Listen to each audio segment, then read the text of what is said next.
can I talk to you a little bit about the basketball gambling scandal? I'm sorry. I know. Wait, what? You know about the basketball gambling scandal? I know very little bit about it. Okay, I don't know the names of the people that are involved. I mean, I heard them, but I'm like, I don't know what that is. Yeah, Hall of Famer, no big deal. Okay. But I'm listening to this story, and one of the things that caught my attention was how sophisticated it was. X-ray tables that could read the cards from underneath. Yeah, this is the illegal poker game part of this scenario. Yeah. And the contacts where they could read the back of the cards, all of these different things. And I thought that was really kind of cool. That's kind of James Bondy. Yeah, so I was kind of a little interested in that. But then I got to the point to where it was 4 out of the 5 crime families. Okay, and the newscast I heard was it was the Italian Mafia, and then Genovese crime family, blah blah blah blah blah. And I actually got to the end of that story, and I'm like, oh, you remember when we just had the 5 crime families? And they were killing each other in New York. Oh, it's like my childhood coming back. It's like, oh, I understand this news. Warm and fuzzy memories of the mob. Right. It was. Yeah. It was like when crime made sense. I like that take. Yeah. That makes me feel a lot better about it. Yeah. That's what I'm here for today. Yeah, it does feel kind of antiquated. A little like, quaint. It's like old fashioned. It's like, hey, somebody went in and robbed all the sarsaparilla from the fountain.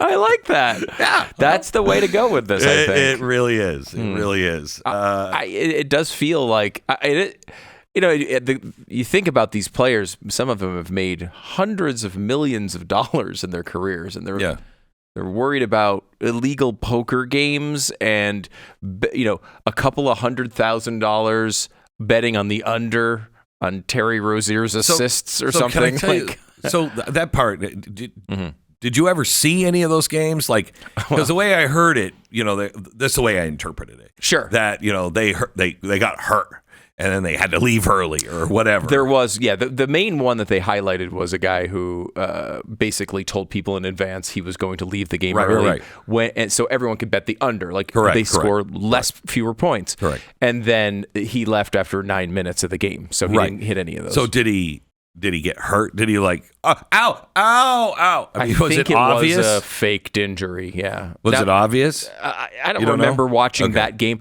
There have been highlights released of him. Just to give you background quickly on this player, very good player for many years. And over the last 2 years, his entire career has mysteriously fallen apart. I mean, it was like an outside of the gambling, like what happened to this guy, Terry Rozier, who was like a good player for a long time, 20 points a game type of guy, and then couldn't even get on the court, like was traded for a number 1 pick and all of a sudden just fell apart. And some of the highlights of games of his are so bad. Like, they are plays that I would see when I was coaching my 7-year-old's basketball games. Like, they're horrible that you would never see an NBA player make. And the insinuation now, of course, is it had to be something related to the gambling. Though in the indictment, I don't think it was charged like that particular game that he had done anything with. But he looked so bad that either something was really going on with him physically, or he, allegedly was gambling. What was the NBA's tie to the card table? So the head coach of the Portland Trailblazers, Chauncey Billups, is a Hall of Fame player. You had to bring Portland. I was happy with the Italian Mafia. Right. And now you have to remind me Portland. Right. So he was playing, the fascinating part of this, he was playing, they had set up these illegal poker games. And like a lot of people are like, well, I can't believe now they made gambling legal. All these scandals are happening. Let me just remind you of the word illegal in illegal poker games. Like, part of this was done on legal betting services on the sports stuff, but like the poker is illegal. This all still happened. Okay, so you're not allowed. What's funny is they're not really getting in trouble for having illegal poker games. They're having trouble for cheating at the illegal poker games, which is with all the technology you were mentioning. And what they did was say, hey, we're going to have these underground poker games. Some of them underground in Vegas, which, By the way, you can play legal poker games in Vegas. Don't go to illegal poker games when you're getting this type of pitch, which was, hey, come see, you'll sit next to Hall of Fame players and former players. They're all big money and they're not even top-notch players. They don't. Who knows? They might lose. And everyone was in at it at the table except the fish. A couple of fish that would come in. Nice. You did read this indictment, and you're using poker terminology. It's impressive. But so these guys would come in. Some of them were professional poker players, and of course, their motivation for being there, we should note, was to take advantage of the stupid players that were going to do dumb things during these games. Now, was this in a legal way? Were these the NBA players that were kind of muscled into it because of their poker debts? I think there are some stories about that in the indictment where they players had debts, so they had to come and participate in the illegal games to essentially pay off their Mafia gambling debts that were unrelated. Now, of course, this stuff has happened forever. The fascinating part about this is... the mob does not exist. The mob does not exist. I mean, if the mob does exist, I want them to know I love them. You're a huge fan. I'm a huge fan of the Mafia. If they existed. But they don't exist, so let's not even talk about them. One fascinating part of this... Can you tell we lived in Connecticut for a while? The pizza's delicious. It's really good. It's really good. Really good. So there are now clips being unearthed. I saw one yesterday of a 2023 clip of a professional poker player saying all of this was going on. This is now 2 years ago, saying he knew people who would go to these games and they would play against Chauncey Billups. There's a guy he mentioned, and obviously they were cheating because they would just go all in on combinations of cards that you would never go all in on, and they just would win every time. And so it was really obvious to the professionals who were going there going, oh, I see what's happening here, and they would stop going. This was a known thing. Now, it's a comical situation when it comes to the poker stuff because, again, you're talking Chauncey Billups made 9 figures in his career. He's not a guy who certainly is short on money. Some people apparently he was if he had gambling debts. Well, I don't know the mob. I don't think he was the guy in that particular. Okay. I could be wrong on that. There was a lot of there's multiple people involved in this. I may have missed up the details, but some people, you're right, can gamble away $100 million. It's certainly possible.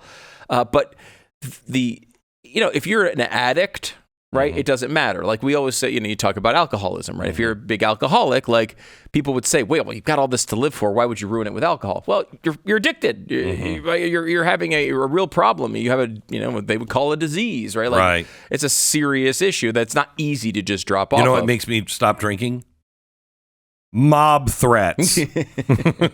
That's when I'm I think I have a problem. All right, but anyway, go ahead. If they existed. If they existed, they wouldn't threat. We know if they for anyone in this fictional Costa Nostra thing, we know you wouldn't threaten anyone. The pizza is great. It's fantastic. Yeah. Some of the best sauce you'll ever have. Yeah, ever have.